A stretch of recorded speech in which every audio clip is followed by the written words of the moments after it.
வணக்கம் அன்பு நண்பர்களே, சன் ஆஸ்ட்ரோ மீடியா நண்பர்கள் அனைவரையும் அன்போடு வரவேற்கிறோம். மாத ராசி பலன்களை நீங்கள் தெரிந்து கொள்வதற்கு எங்களது சேனலை சப்ஸ்கிரைப் செய்து கொள்ளுங்கள். இப்போ நம்ம பார்க்க போகிறது பார்த்தீங்கன்னா ஆடி மாதத்திற்குண்டான ராசி பலன்களை தான் நம்ம பார்க்க போகிறோம். அப்போ இந்த ஆடி மாதத்தில் என்ன நன்மைகள் உங்களுக்கு ஏற்பட போகுது, சாதகமான பலன்கள், பாதகமான பலன்கள், இது என்ன அப்படின்றத தெளிவாக டீட்டெயில்டாக நம்ம தொடர்ந்து நம்ம பார்க்க போகிறோம். 12 ராசிக்குண்டான ராசி பலன்களை நம்ம முழுவதுமாக பார்க்க போகிறோம்ங்க. எங்கள் சேனலை நீங்கள் சப்ஸ்கிரைப் பண்ணலை இது வரைக்கும் அப்படின்னா சப்ஸ்கிரைப் பண்ணி வச்சுக்கோங்க. அருகில் உள்ள பெல் பட்டனை ப்ரெஸ் பண்ணி உங்களுக்கு நோட்டிஃபிகேஷன் கிடைக்கிற மாதிரி செய்து கொள்ளுங்க. அதே போல் உங்களுடைய நண்பர்கள் உறவினர்களுக்கும் ஷேர் பண்ணி அவங்களையும் பயன்பெற செய்யுங்க. சிம்ம ராசி சிம்ம லக்கண அன்பர்களுக்கு இந்த மாதம் எந்த மாதிரியான பலன்கள் எல்லாம் அந்த ஆடி மாதத்தில் உங்களுக்கு ஏற்பட போகுது அப்படின்னு பார்க்குறதுக்கு முன்னாடி கிரகங்களுடைய அமைப்புகளை வச்சு நம்ம என்னென்ன மாதிரியான பலன்கள் எல்லாம் உண்டாக போகுது அப்படின்னு பார்க்க போகிறோம்.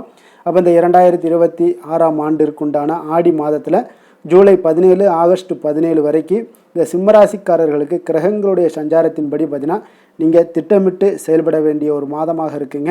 அதே போல் ஆன்மீக ஈடுபாடு இந்த மாதம் உங்களுக்கு அதிகரிக்கக்கூடிய ஒரு மாதமாகவும் இருக்குதுங்க. அப்போ சூரியனை அதிபதியாக கொண்ட உங்களுக்கு இந்த மாதம் கிரக நிலைகள் தரக்கூடிய ஒரு விரிவான பலன்களை தான் நம்ம பார்க்க போகிறோமுங்க. அப்போ இந்த ஆடி மாதத்தில் சூரியன் பார்த்தீங்கன்னா உங்களுடைய ராசிநாதனான சூரியன் பார்த்தீங்கன்னா ஜூலை 17 முதல் பார்த்தீங்கன்னா இந்த மாதம் முழுவதுமே பார்த்தீங்கன்னா உங்களுக்கு 12ஆம் வீடான விரயஸ்தானத்திற்கு, அதாவது கடகத்திற்கு செல்கிறாருங்க. அப்போ கடகத்தில் இருந்து தான் உங்களுக்கு பலன் தரப்போகிறாரு. குரு பகவான் உங்களுடைய ராசிக்கு 12ஆம் வீட்டில் உச்சம் பெற்று சஞ்சாரம் செய்கிறாருங்க. அப்போ இது உங்களுக்கு சுப விரயங்களையும் ஆன்மீக பயணங்களையும் உங்களுக்கு இந்த மாதம் ஏற்படுத்தி கொடுக்கக்கூடுங்க.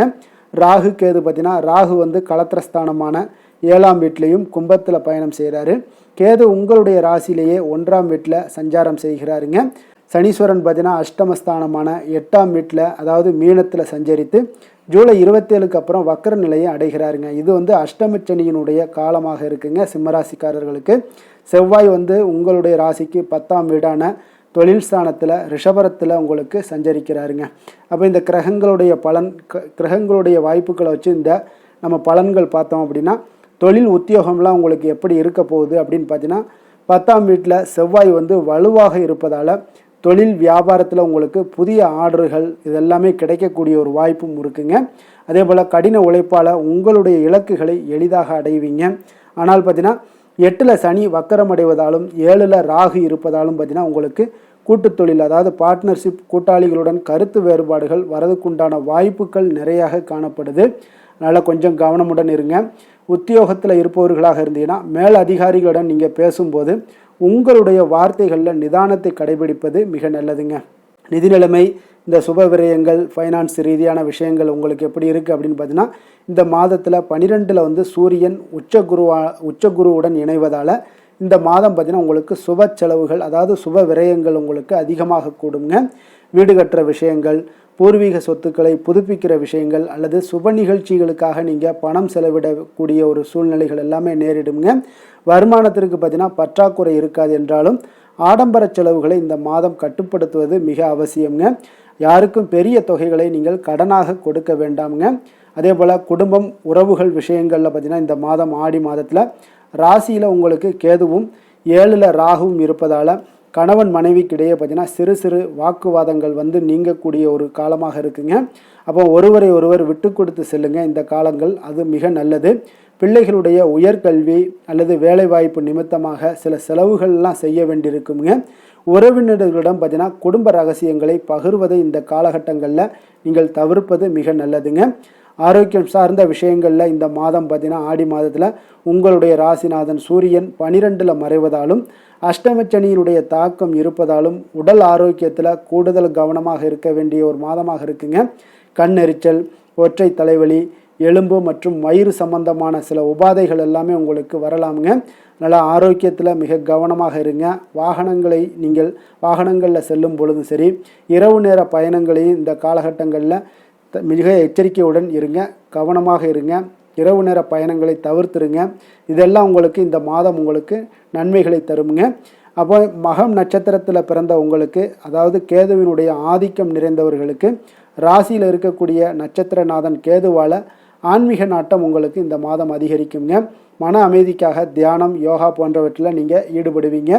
நீண்ட நாட்களாக இழுபறியாக இருந்து வந்த பூர்வீக சொத்துக்கள் விஷயங்களில் உங்களுக்கு இந்த மாதத்தினுடைய பிற்பாதியில் சுமூகமான ஒரு விஷயங்களில் தீர்வு கிடைக்கக்கூடுங்க.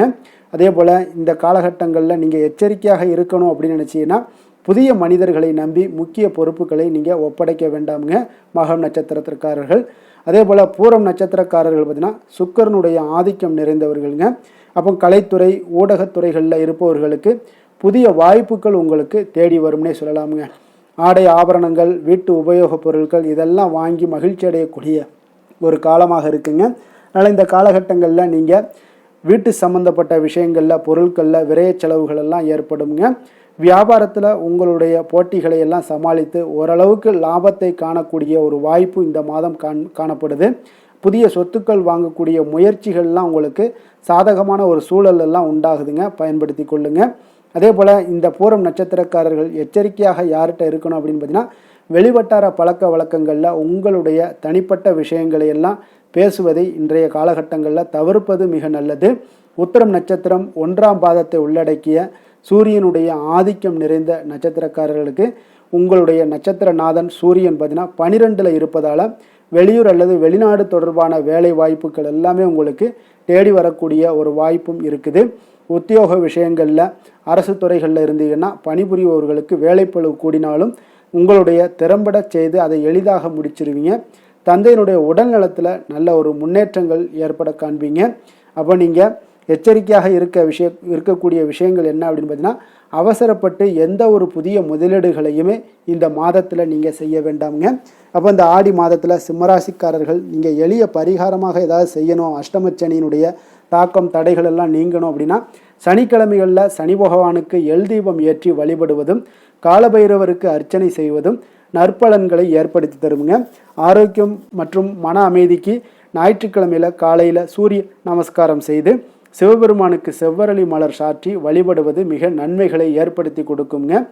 சிம்ம ராசிக்கு நன்மை செய்யும் ஹோரை பலன்கள்னு பார்த்தீங்கன்னா சூரியன் சந்திரன் குரு ஹோரைகள் இவர்களுக்கு அதிக அனுகூலத்தை கொடுக்குங்க. செவ்வாய் ஹோரையில் பார்த்தீங்கன்னா நீங்கள் சொத்து சார்ந்த விஷயங்களில் நல்ல முடிவுகளை எல்லாத்தையுமே எடுக்க இயலுங்க. அரசு சார்ந்த எந்த ஒரு விஷயங்களுக்கும் பார்த்தீங்கன்னா நீங்கள் சூரிய ஹோரை உங்களுக்கு அதிக நன்மைகளை ஏற்படுத்தி கொடுக்குங்க.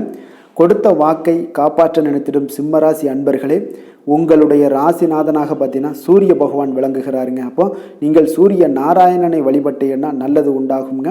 தினந்தோறும் நீங்கள் மகாவிஷ்ணு மற்றும் சிவபெருமானை வணங்கி வந்தீங்கன்னா உங்களுடைய சிரமங்கள் எல்லாமே குறைந்து உங்களுடைய அந்தஸ்து உயர காண்பீங்க. மேலும் தினசரி குலதெய்வ வழிபாடும் செய்து வாங்க. அனைத்து விதமான கஷ்டங்கள் எல்லாம் தீருங்க. மன மகிழ்ச்சி அடைவீங்க. குடும்பத்தில் உங்களுக்கு சந்தோஷம் நிறைந்து காணப்படுங்க. குலதெய்வ வழிபாடு மென்மேலும் உங்களுக்கு வளர்ச்சி அதிகரித்து தரக்கூடியவராக விளங்குவாருங்க.